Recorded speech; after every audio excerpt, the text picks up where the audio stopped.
श्री शिवाय नमस्तुभयम।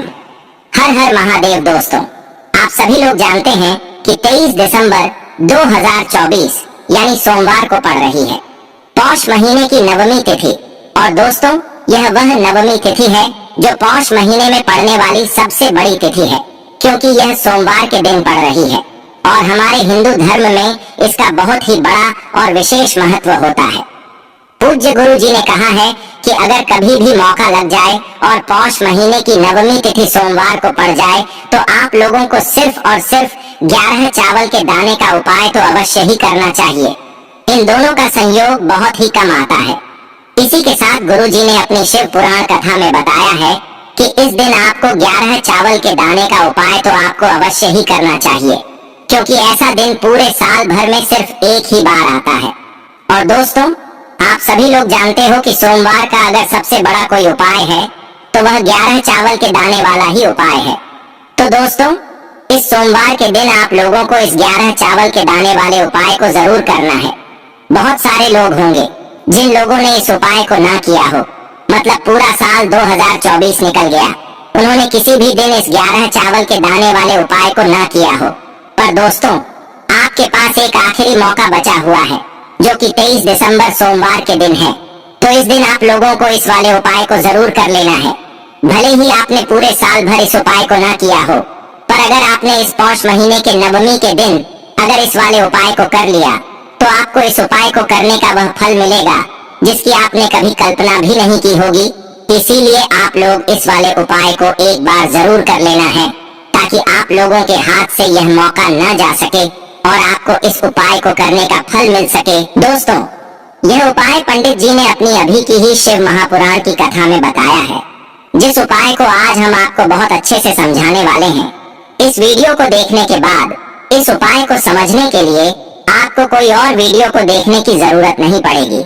देखिए, यह इस पौष महीने के सोमवार नवमी तिथि के दिन यह उपाय इतना खास होता है, इतना महत्वपूर्ण होता है। देखा गया है कभी कभी बड़े बड़े पूजा पाठ अनुष्ठान से जो मनोकामना पूर्ण नहीं होते, वह पौष महीने के सोमवार के दिन एक छोटे से उपाय करने से ही आपकी मनोकामना पूर्ण हो जाती है। और बहुत सारी माताएं बहनों ने इस उपाय को किया भी है और उनको इस उपाय को करने का फल भी जरूर मिला है। अगर आप लोग भी इस उपाय को करना चाहते हैं तो आप लोग इस उपाय को पहले अच्छे से समझ लेना, सुन लेना, उसके बाद करना। आपको इस उपाय का फल जरूर मिलेगा। और इस उपाय को कर लेने से आपके घर में चाहे किसी भी प्रकार की दुख और समस्या क्यों न चल रही हो, आपको उसका कारण भी नहीं पता है कि गुरुजी यह समस्या किस कारण से चल रही है, तो उसका कुछ भी कारण हो सकता है। जैसे पितृदोष हो सकता है, गरीबी दोष हो सकता है, या किसी भी तरह का मंगल दोष भी हो सकता है। तो इस दिन आप लोगों को यह वाला उपाय कर लेना है। यह एक ऐसा उपाय है जिस उपाय को अगर किसी विशेष दिन पर किया जाए तो दोस्तों, उस विशेष दिन का लाभ हमें मिलता ही मिलता है। पर हमने उस दिन पर इस उपाय को किया है तो हमें उससे भी बड़ा फल मिलता है, और फल बहुत जल्दी मिलता है, क्योंकि आप इस उपाय को बहुत ही बड़े और विशेष दिन पर कर रहे हो। तो चलिए अब उपाय के बारे में बात करते हैं। लेकिन उससे पहले आप लोगों को यह जानना आवश्यक है कि आखिर इस 11 चावल के दाने वाले उपाय को 23 दिसंबर सोमवार के दिन आपको कैसे करना है, कब करना है, कहां पर करना है, और उपाय को करते समय आपको किन किन गलतियों को नहीं करना है और आपको किन किन बातों का ध्यान रखना है, ये सारी जानकारी हम आपको इस वीडियो में देंगे। लेकिन उससे पहले अगर आप भी चाहते हैं कि माता रानी का आशीर्वाद आप पर सदैव बना रहे तो वीडियो को लाइक करें, चैनल को सब्सक्राइब करें और कमेंट बॉक्स में जय माता लक्ष्मी जरूर लिखें। और अपने फायदे के लिए इस वीडियो को पूरा देख कर जाना, तभी आपको लाभ की प्राप्ति होगी। यदि आज आपने वीडियो को बीच बीच में से देखा, काट काट कर देखा, तो जीवन में आपको कभी सफलता हासिल भी नहीं होगी। तो दोस्तों, इस 11 चावल के दाने वाले उपाय को हमें इस सोमवार के दिन कैसे करना है, किसको करना है, किस समय करना है और कहां पर करना है, यह सारे सवालों के जवाब आपको इस वीडियो में मिल जाएंगे। और जो यह वीडियो देखेगा उसको 11 चावल के दाने वाला उपाय जरूर करना चाहिए, क्योंकि इस दिन एक चावल के दाने का भी बहुत ही बड़ा और विशेष महत्व होता है। और जब बात आ जाए 11 चावल के दाने की, तो यह सोने पर सुहागा वाली बात हो जाती है और यह एक बहुत ही बड़ा उपाय हो जाता है। तो अब दोस्तों, इस 11 चावल के दाने वाले उपाय को आखिर करना किसको है? सबसे पहले हम लोग वह बात जान लेते हैं। तो देखो भाई, घर की जो बड़ी माताएं बहनें होती हैं, उन माताओं बहनों में से कोई भी एक बड़ी माता बहन इस वाले उपाय को कर सकती है। और दोस्तों, अगर आप चाहे तो अपने घर में से सभी सदस्यों को भी इस उपाय को करवा सकते हैं। अगर किसी व्यक्ति की खुद की कोई मनोकामना है, खुद की कोई दुख और परेशानी है जो कि वह अपने लिए ही करना चाहता है, इस वाले उपाय को तो वह खुद अपने लिए भी कर सकता है। बाकी अगर कोई घर में से ऐसा है जो कि अपने पूरे घर परिवार की सुख और शांति के लिए यह वाला उपाय करना चाहता है, तो भाई वह भी कर सकता है, उसमें भी कोई दिक्कत वाली बात नहीं है। कहने का मतलब ये है कि इस उपाय को हर एक सदस्य भी कर सकता है और पूरे घर परिवार के सदस्य के लिए घर की बड़ी माताओं बहनों में से कोई एक माता बहन भी कर सकती है। माताएं बहनें अगर घर में उपस्थित ना हो या वह यह वाला उपाय ना कर पा रही हो, तो फिर घर का कोई बड़ा सदस्य भी इस 11 चावल के दाने वाले उपाय को कर सकता है। चाहे फिर वह पुरुष ही क्यों ना हो, उसमें कोई भी दिक्कत वाली बात नहीं है। अब दोस्तों, इस 11 चावल के दाने वाले उपाय को हमें करना कहाँ पर है? हमें इसे शिव जी के मंदिर में जाकर करना है। बहुत सारे लोग प्रश्न करते हैं, हर एक उपाय को करते समय क्या हम इस उपाय को घर पर कर सकते हैं? तो इस वाले उपाय को आप घर पर नहीं कर सकते हो। इस वाले उपाय को करने के लिए आपको शिव जी के मंदिर ही जाना पड़ेगा। उसके बाद में दोस्तों, जो अगला प्रश्न निकल कर आता है वह यह आता है इस उपाय को लेकर कि आखिर इस उपाय को हमें किस समय करना है, सुबह के समय करना है कि शाम के समय करना है? तो देखो भाई, इस वाले उपाय को आप लोग सुबह के समय भी कर सकते हो और शाम के समय प्रदोष काल में भी कर सकते हो। अब अगर आप पूछो कि भाई सबसे उत्तम समय कौन सा रहेगा इस 11 चावल के दाने वाले उपाय को करने का, तो हम आपसे बस यही कहेंगे कि इस उपाय को आप सुबह के समय करेंगे तो ज्यादा बेहतर होगा। बाकी अगर प्रदोष काल शाम के समय भी करेंगे तो भी अच्छा होगा, उसमें कोई भी दिक्कत वाली बात नहीं है। तो अब दोस्तों, जो अगली सबसे बड़ी और महत्वपूर्ण बात आती है वह यह आती है कि सुबह अगर हम उपाय को करेंगे तो हमें कितने बजे से लेकर कितने बजे तक के बीच में करना है, और शाम के समय प्रदोष काल में करेंगे तो हमें कितने बजे से लेकर कितने बजे के बीच में करना है। तो देखो, सुबह जितनी जल्दी हो सके आप उपाय को करने की कोशिश करना। बाकी अगर किसी कारणवश लेट भी हो जाओ, थोड़ी देर भी हो जाए, तो 10 या 11 बजे तक भी आप उपाय कर लेना। उसके बाद में दोस्तों, अगर शाम के समय प्रदोष काल की बात करें, प्रदोष काल का जो समय होता है वह शाम के 6 बजे से शुरू हो जाता है। मतलब शाम के 6 बजे से लेकर 7 बजे के बीच का जो समय होता है, यह समय प्रदोष काल का समय होता है। मतलब शाम के 6 बजे से रात 8 बजे के बीच में आप कभी भी इस वाले उपाय को कर सकते हो, उसमें कोई भी दिक्कत वाली बात नहीं है। अब दोस्तों, सबसे पहले आप लोग यह जान लो कि यह जो 11 चावल के दाने वाला उपाय है, सिर्फ और सिर्फ आप उपाय की सामग्री लेकर कभी भी शिव जी के मंदिर मत जाना, क्योंकि हमें भगवान के सामने यह नहीं दिखाना है कि अगर हम भगवान शिव जी के मंदिर आए हैं तो अपने फायदे के लिए आए हैं। तो इसलिए जो भी पूजन सामग्री है, उपाय सामग्री है, 11 चावल के दाने, इसके साथ में आपको पूजन सामग्री भी जरूर लेकर जाना है। देखो, अगर सुबह के समय उपाय कर रहे हो तो सीधी सी बात है, 1 लोटा जल तो आप लेकर जाओगे ही जाओगे। इसके अलावा जो भी पूजन सामग्री है, देखो 11 चावल के दाने यह अलग आपके रहेंगे और जो आपकी पूजन सामग्री रहेगी वह अलग रहेगी। पूजन सामग्री में आप जो भी चीज लेकर जाना चाहे वह लेकर जा सकते हैं, उसमें कोई भी दिक्कत वाली बात नहीं है। वहीं अगर हम बात करें शाम के समय की, तो शाम के समय शिव जी पर जल नहीं चढ़ता है, इसीलिए शाम के समय आप लोग एक दीपक तैयार कर लें जो कि गोल बत्ती का, आटे का, शुद्ध देसी गाय का घी का होगा। है ना, इस बात का आप लोगों को ध्यान रखना है। और इस दीपक को आपको घर से जलाकर नहीं लेकर जाना है, भगवान शिव जी के मंदिर में जाकर ही जलाना है। इस बात का भी आप लोगों को ध्यान रखना है। अब दोस्तों, यहाँ पर हमें इस बात को समझना है कि यह 11 चावल के दाने हमें लेना कहाँ से है।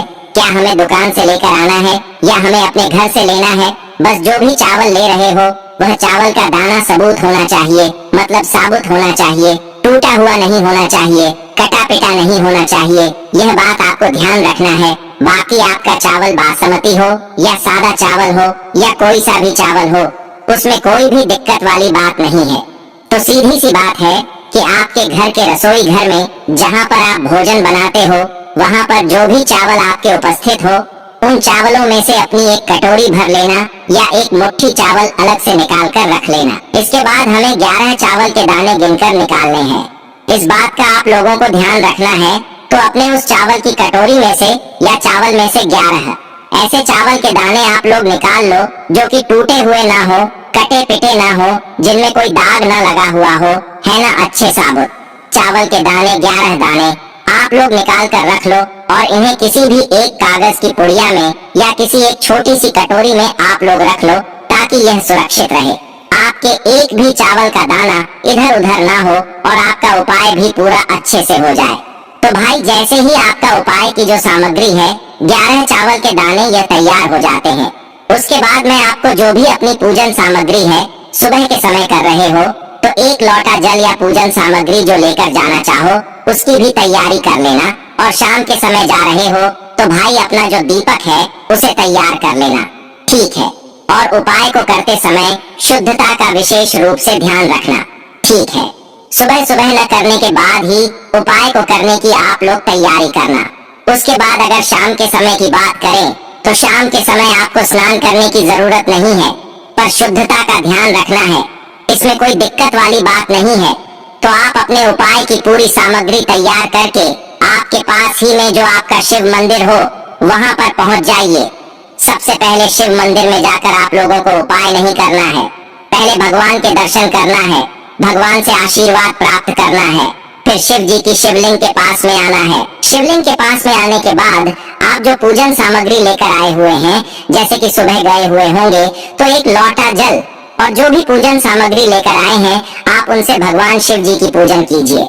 सबसे पहले तो एक लोटा जल ही चढ़ेगा, उसके बाद में आपकी पूजा जन सामग्री चढ़ेगी। उसके बाद में अगर दोस्तों शाम के समय अगर आप इस उपाय को कर रहे हो तो अपने साथ में कम से कम एक जो दीपक है गोल बाती का जो आप अपने साथ में लेकर गए हो, उस दीपक को मंदिर में जाकर अपनी माचिस से जलाना है और उस दीपक को शिवलिंग के पास में रखना है, ठीक है। इस दीपक को रखने के बाद ही आप लोगों को अपना यह वाला उपाय शुरू करना है। तो भाई जैसे ही आपकी पूजा अर्चना हो जाती है आप भगवान शिव जी को प्रसन्न कर लेते हैं। उसके बाद में शिवलिंग के पास ही में आप कहीं पर बैठ जाइए, सामने या आसपास जिस जगह पर आपको बैठना हो वहाँ पर बैठ जाइए और अपने वह 11 चावल के दाने अपने सामने निकाल कर रख लीजिए, क्योंकि अब यहाँ पर उपाय को यहाँ पर करने की आपको तैयारी करना है। और इस तरीके से जब आप उपाय करेंगे, पूजन सामग्री करने के बाद, पूजन अर्चना करने के बाद, तो आपको उपाय का बहुत जल्दी और बहुत बड़ा होकर मिलेगा। तो अपने 11 चावल के दाने अपने सामने निकाल कर रख लेना और यह जो उपाय है यह आपकी सीधे हाथ की हथेली से होगा, इसलिए इस बात का भी विशेष रूप से ध्यान रखना है। तो सीधे हाथ की हथेली का प्रयोग करके ही आप लोग अपना इस वाले उपाय को करना। पर अपने सामने जो भी आपकी कागज की पुड़िया है उसको खोल कर रख लो, या कटोरी है तो भाई उसे अपने सामने रख लो और अपने वह 11 चावल के दाने निकाल लो, ठीक है। उसके बाद में दोस्तों अब आपको क्या करना है कि शिवलिंग आपके सामने होगी, तो आपने वह 11 चावल के दाने एक एक करके आपको शिव जी के शिवलिंग के ऊपर चढ़ाना है और कहीं पर भी नहीं चढ़ाना है। आपको अपने हथेली से तो शिवलिंग के ऊपर चढ़ाना है, भले ही फिर वह अपने आप जलाधारी पर गिर जाए या मतलब वहीं पर गिर जाए, उसमें कोई दिक्कत वाली बात नहीं है, पर आप चढ़ाओ। शिवलिंग के ऊपर ही तो आपको क्या करना है, अपना पहला चावल का दाना उठाना है, श्री शिवाय नमस्तुभयम बोलना है और शिवलिंग पर चढ़ा देना है। इसी तरीके से दूसरा चावल का दाना उठाना है, शिवलिंग पर चढ़ना है और मंत्र बोल देना है और फिर तीसरा चावल का दाना उठाना है, श्री शिवाय नमस्तुभ्यम बोलना है और चढ़ा देना है। इसी प्रकार से आपको पूरे 11 चावल के दाने एक एक करके शिव जी के शिवलिंग के ऊपर चढ़ाना है और भगवान से प्रार्थना करते जाना है। मतलब प्रार्थना तो आपको आखिरी में करना है, पर हर एक चावल के दाने को चढ़ाते समय श्री शिवाय नमस्तुभ्यम जरूर बोलना है। जैसे ही आपके 11 चावल के दाने शिवलिंग के ऊपर चढ़ जाते हैं तो भाई उसके बाद में आपको क्या करना है, भगवान से अपनी मनोकामना बोलना है। मनोकामना भी कब बोलना है, जब आपका 11 चावल का दाना आप आपके सीधे हाथ की हथेली में हो और आप उसे चढ़ाने के लिए जा रहे हो, श्री शिवाय नमस्तुभयम बोलकर उस आखिरी चावल के दाने को शिवलिंग के ऊपर चढ़ा देना और भगवान से फिर अपनी वह मनोकामना बोल देना, जिस मनोकामना के लिए आप लोग अपना यह वाला उपाय कर रहे हो, जिस भी दुख और परेशानी के लिए आप लोग अपना यह वाला उपाय कर रहे हो। उसके बाद में जैसे ही आप अपनी मनोकामना बोल देते हो, आपका यह वाला उपाय पूरा हो जाता है। पर दोस्तों, उपाय को करने के बाद आप लोगों को 2 मिनट भगवान शिव जी के मंत्र का जाप जरूर करना है और मंत्र का जाप करने के बाद भगवान से एक और बार प्रार्थना करना है अपनी मनोकामना के लिए या अपनी जो भी दुख और परेशानी है उसके लिए। इसके बाद में आप लोग भगवान को देखकर भगवान से प्रार्थना करके उनसे आशीर्वाद लेकर वहां से उठ सकते हैं और अपने घर पर जा सकते हैं। बस दोस्तों, यहाँ पर यह वाला उपाय पूरा हो जाता है। इस तरीके से जो भी व्यक्ति छोटी छोटी चीजों का ध्यान रखते हुए इस 11 चावल के दाने वाले उपाय को करेगा, निश्चित ही उसकी सारी मनोकामना जल्द ही पूर्ण होगी और जो भी दुख और परेशानी है वह भी बहुत ही जल्दी दूर होंगे। चलिए भक्तों, अब हम आपको चावल से किए जाने वाले छोटे छोटे से रामबाण उपाय बताते हैं। आप इसे ध्यान से सुनिएगा। पहला उपाय, सोमवार के दिन भगवान शिव की पूजा करें। शिव मंदिर में जाकर भगवान शिव को जल अर्पित करने के बाद 2 लौंग को हाथ में लेकर अपनी मनोकामना को भोलेनाथ को बताते हुए शिवलिंग पर लौंग को अर्पित करें। ऐसा करने से आपकी आर्थिक दिक्कत या जीवन की कोई भी परेशानी दूर हो जाएगी।